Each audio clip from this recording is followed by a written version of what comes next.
So, today I'm training Sam and I'm going to teach him for our first lesson on how to do a bench press. Currently I'm injured, so I'm going to do the best I can perform to show him what's done. I injured myself, 3 days ago, but I've recovered quite well. Roll the clip to what it was. The thing is, it was good form and everything. The only thing was that I was a tiny bit sore before I lifted, and I should just not have pushed myself, but I did. And I got the consequences of it. But anyways, we're here today to show Sam how to bench. I'm going to teach him the form, how progressive overload works, and how to increase his bench. And by the end of it, I want him to be at least benching his body weight, which is about 60 to 65 kilos. Okay, we're going to make him bench 7. So let's get started.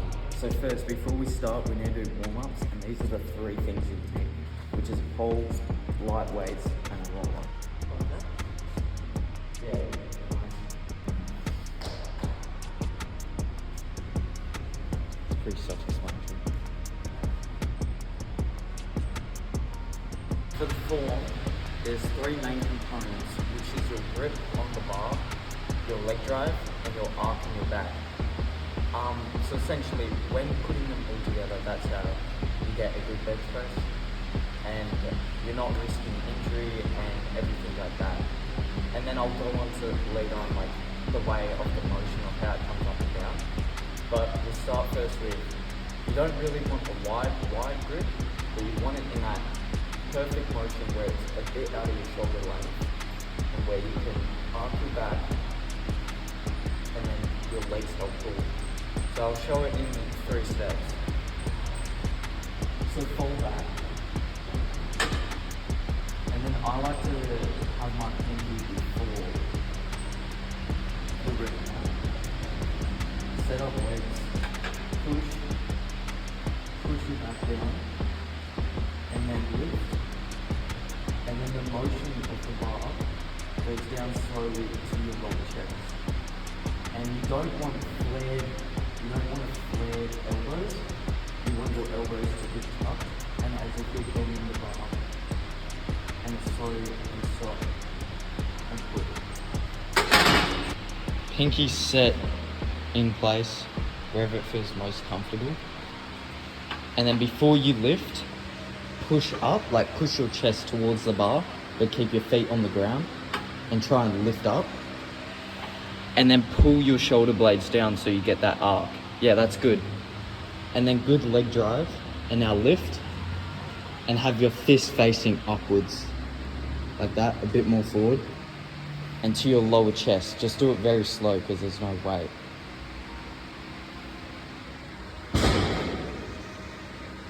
That's actually looking pretty good. And then there's the elbows. So you've done 3 out of 4, which is good. And now I want you to try and bend the bar and pull those elbows down. Yes, instead of flared, so that's good. And then leg drive is good as well, so re-rack. The hand placement's good. That's the leg drive.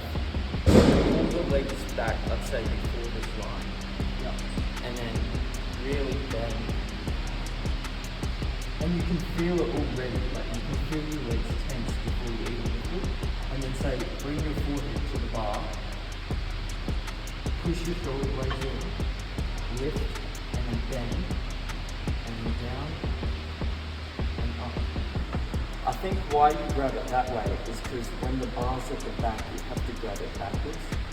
But when it's at the front, like really pull, like see how your hands like that way? Like pull it forward. Oh yeah, that's good. And you want to hold that position. Then see how you can do that with your arms. Close them in and pull down to the lower chest. Yeah, keep going. And just really control your weight on the way down and up. See, that was a perfect rep. Alright, so the final thing is progressive overload. And what it is, it's basically the strength you get over time after, it's quite literally that, progressively overloading the weight, or the amount of sets, or the amount of frequency, and everything like that. And let's say your rep ranges. This is a good way to measure your progressive overload. So let's just say your rep ranges is between 4 to 6, right? So you have your lower, middle, and upper. So let's say for 40 kilos, you only get 4 reps, right? That means you're at the lower limit. So you want to decrease that weight by 1.75 kilos each side. So decrease the weight by 2.5 kilos. Let's say if you get 5 reps of 40 kilos, then this is your working weight. You want to remain in this weight and say like do an extra set of it over time and do more frequency of it.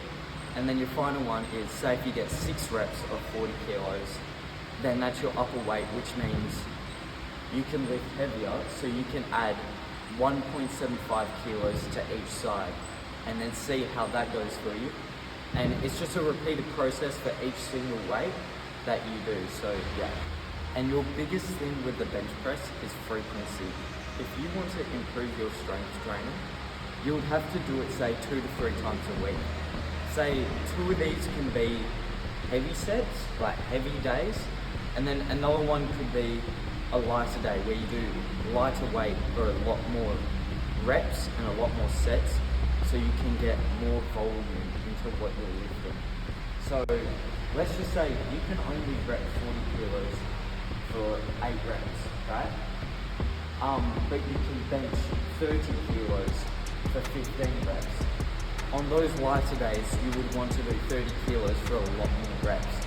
And for the heavier days, say do 40 to 50 for only like say 2 to 6 reps max, because they're your heavier days. So yeah, when we get to the end of it, I will schedule Sam, say like 2 working days, 2 best days for his bench press, which can either be a chest day and also an upper day. And yeah, that's the best that we could go for what we're running so far. So probably the last thing you need to increase your bench press is also your nutrition. So I'm going to be helping Sam over the next few months on how to improve your nutrition. But pretty much what it is, it's just like high protein foods, eating calories. And what I want you to do is, like, this isn't to offend, right? But I started big as well, right? But you want to get bigger, like not fat, but bigger, right? And then as soon as you lose that weight, you already have the foundation. Because if you were to lose weight right now, you wouldn't have much on you.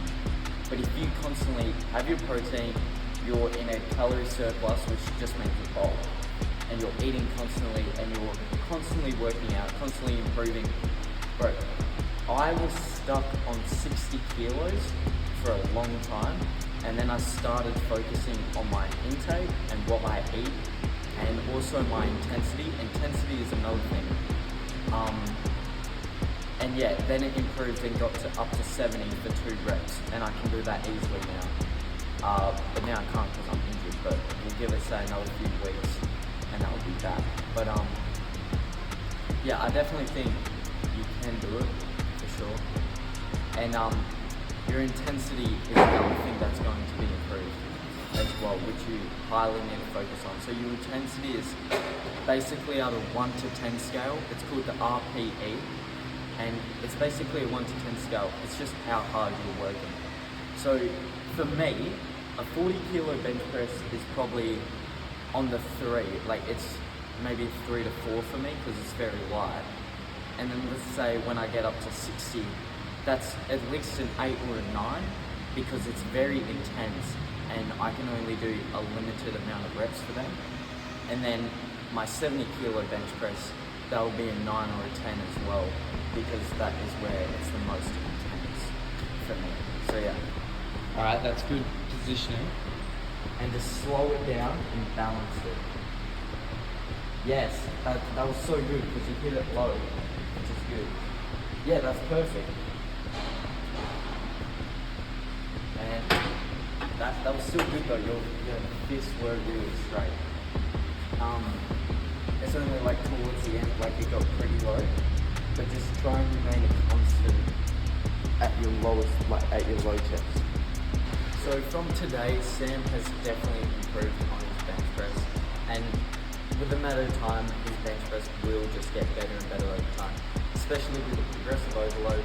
Now I want you to remember, if you can say do 6 reps of it, add these to both sides with good form as well. Yeah, and then that's how you can track the progressive overload. It's just, if you can do 6 reps, add 2.5 together, and all that. And also,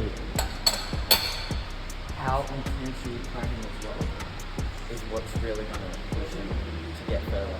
And it doesn't matter if you drop the weight, because you just drop it here and you'll be fine. And it just means you're working hard if you drop the weight. So yeah. But that finishes it up for our first lesson, and we'll be back for more in our second lesson. Hopefully when I'm recovered and I can teach him how to deadlift, squat, and we'll do that. Because I left Sam hanging. That's just going to be the weirdest outro.